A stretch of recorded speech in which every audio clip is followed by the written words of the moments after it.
Você sabia que existe um dia em que o Satã ele para completamente de atuar? O Satã é o Satanás que nós conhecemos. Quem é o Satanás? É claro, a Bíblia traz ele várias passagens, a gente vai trazer algumas delas, que o Satanás é descrito como um anjo criado por Deus. Ele é criado por Deus para quê? Então aqui é muito importante você aprender o hebraico bíblico mais uma vez, porque se eu te perguntar o que significa a palavra Satanás ou Satã em português, tu vai falar nada, é o nome desse anjo malvado. Mas não é verdade, porque na Bíblia aparece que esse nome, ele significa, Satã significa desviar. Ou seja, esse anjo, uma das missões que ele tem é desviar uma pessoa do caminho. Que caminho? O caminho de Deus. Então, por isso o nome dele é Satã. Ele vem exatamente com uma das missões que é tirar você do caminho correto, dos preceitos bíblicos, do bom comportamento e assim por diante.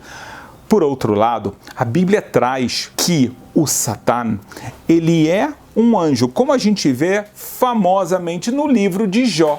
O livro de Jó, ele começa com uma famosa passagem em que todos os anjos celestiais se reúnem junto ao seu Criador e o Satã vem junto com eles. E aí Deus fala, vocês viram o meu servo Jó, não há pessoa mais pura, não há pessoa mais justa em toda a terra. Veio o Satã e falou, mas Deus, é porque ele tem tudo de bom e assim por diante. Deus fala, você quer testar ele? Eu vou te permitir.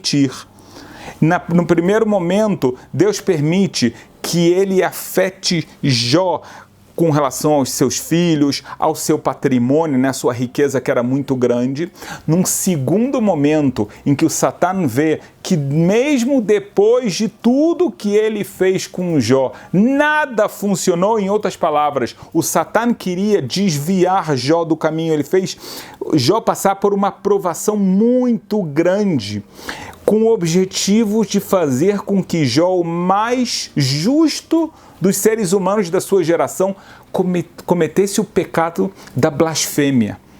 E mesmo assim não funcionou, ele pede mais uma chance para Deus. Fala, olha Deus, é porque eu não toquei nele, eu somente toquei no patrimônio, nos filhos, mas eu precisava tocar nele. Deus fala, vou te dar a permissão, mas matá-lo você não pode. Então o que o Satã faz nesse momento? Ele traz uma doença terrível no corpo de Jó, né? Um sofrimento que era incalculável, mas ele não pode matar a Jó, que no final das contas segue na sua justiça, segue fiel a Deus. Nós aprendemos dessa história que Deus utiliza o Satã, ele utiliza esse anjo como um enviado para testar as pessoas. As pessoas não são obrigadas a cair porque o Satã apareceu frente a elas. Quando a gente fala apareceu frente a elas, é claro que é uma linguagem figurada. Ninguém está vendo o Satã, mas muitas vezes a gente passa por uma situação complicada, por uma prova muito difícil e saiba que muitas vezes teve um enviado de Deus responsável por essa sua aprovação. Da mesma forma que nós, lendo o livro de Jó, percebemos isso. Jó, quando estava passando por tudo isso, ele não sabia que foi o Satanás que falou com Deus, que pediu isso, pediu aquele. Para ele, ele perdeu os filhos, ele perdeu a fortuna dele, ele não sabia, né, do que estava acontecendo nos mundos celestiais.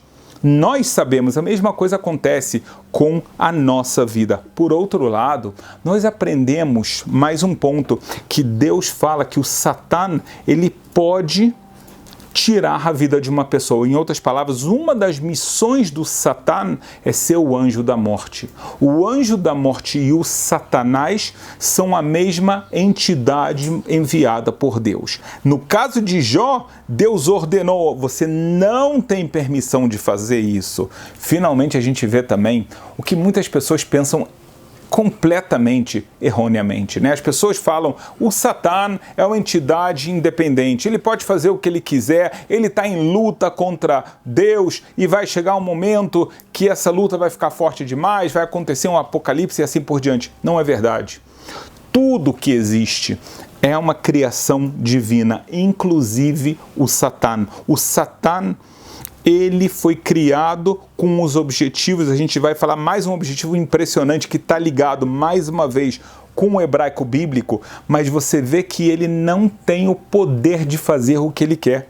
Da mesma forma que os anjos que aparecem na Bíblia, pode ser o anjo Miguel, pode ser o anjo Gabriel, eles são enviados de Deus para cura, para salvamento e assim por diante.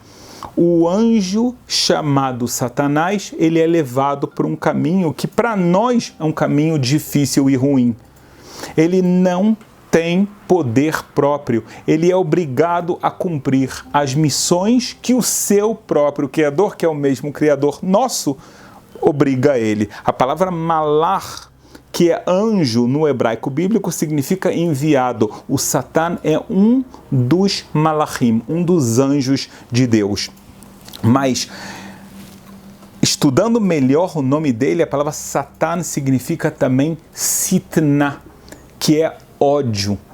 Uma das estratégias, uma das táticas que o Satã utiliza contra cada um de nós é ter ódio das pessoas, muitas vezes até mesmo ódio gratuito, sem realmente um motivo. Não é uma pessoa que constantemente fala mal de você, quer o seu mal, simplesmente não fui com a cara, não deu certo, foi alguma coisa errada que ele fez até sem querer, mas acabou. Nunca mais a gente quer falar com essa pessoa. Então o Satã, ele aparece aqui com mais uma missão. É um anjo que ele sempre vai aparecer na nossa vida com missões negativas, ou causar ódio, pode ser ódio dentro de casa, que é um dos piores ódios, que causa mais destruição no mundo, pode ser te desviar do caminho, ou pode ser te trazer uma provação para te tirar da proximidade de Deus. Nós vimos também que esse Satã, ele tem o poder de tirar a vida das pessoas, a não ser que Deus fala para ele, agora você não tem permissão de fazer isso. Muito bem, nós falamos que o Satã, ele atua sempre, da mesma forma que os outros anjos atuam constantemente. Mas você sabia que, estudando a Bíblia profundamente, você vai descobrir que tem um dia no ano que o Satã, ele não tem permissão de atuar normalmente como todos os outros dias. Vamos entender isso melhor. Se você pega a palavra em hebraico bíblico ha-Satan, ou Satanás, você vai ver que a numerologia vale 364, como o rei vale 5, o Shin vale 300, estamos em 305, o Tet vale 9 e o Nun vale 50. Então somou 364.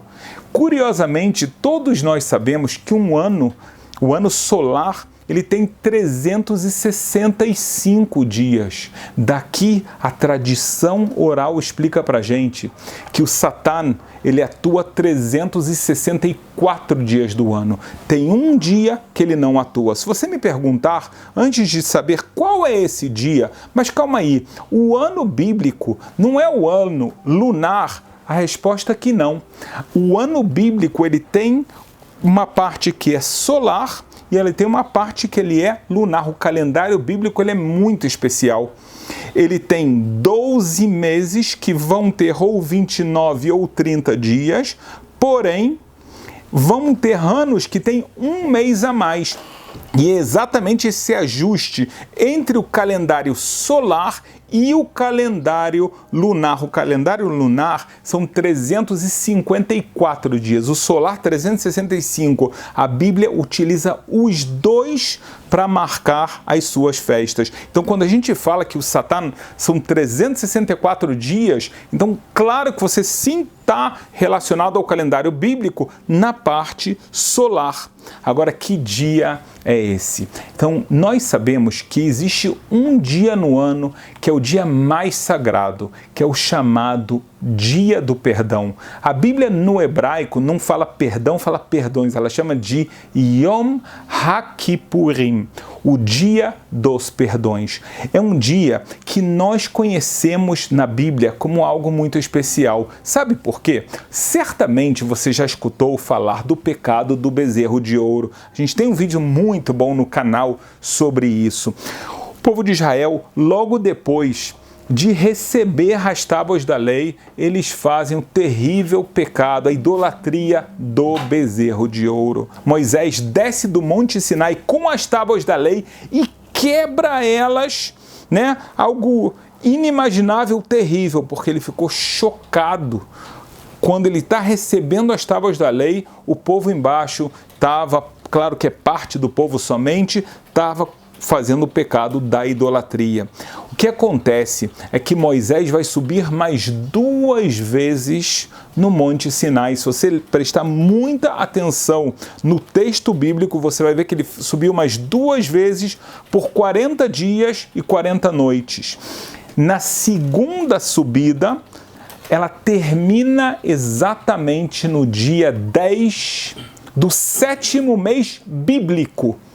No calendário hebraico atual, a gente chama que é o 1º mês, mas na Bíblia é chamado 10º dia do 7º mês, que é o que a Bíblia chama do Dia dos Perdões, Yom Kippurim. Nesse dia, o que Deus falou para Moisés, e disse Deus, e eu perdoei ao povo como foi o seu pedido, como foram as suas palavras.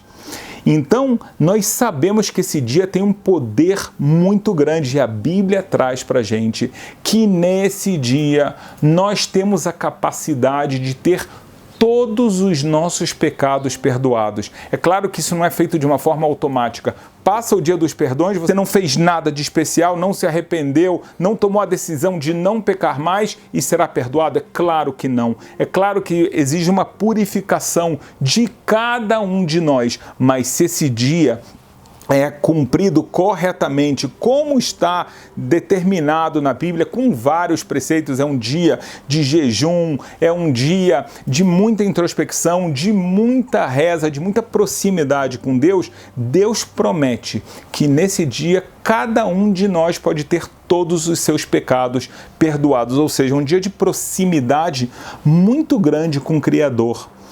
O que nos impede de estar próximo do Criador? Exatamente esse anjo mau. Porque o tempo todo a missão do Satanás é se colocar entre nós e o Criador. Ele tenta ser uma barreira que nos separa dele. Então, a pessoa, o que ela vê na frente dele são prazeres momentâneos, mas estão ligados ao pecado.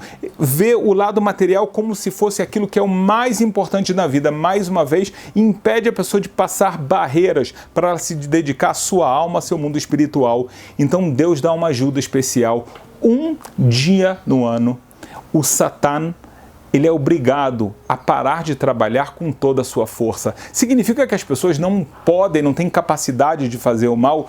Infelizmente, não. Uma pessoa ela ainda tem o livre-arbítrio de decidir também nesse dia de cometer atos ruins ou fazer a bondade. O que acontece quando a gente fala que o Satã para de trabalhar nesse dia é que Deus enfraquece ele, mas uma pessoa pode, através do seu livre-arbítrio, fortalecê-lo. Então cabe a nós utilizar muito bem o único dia do ano que o Satanás está fraco e a gente pode, através dele, ter todos os nossos pecados perdoados e alcançar uma proximidade do Criador inimaginável.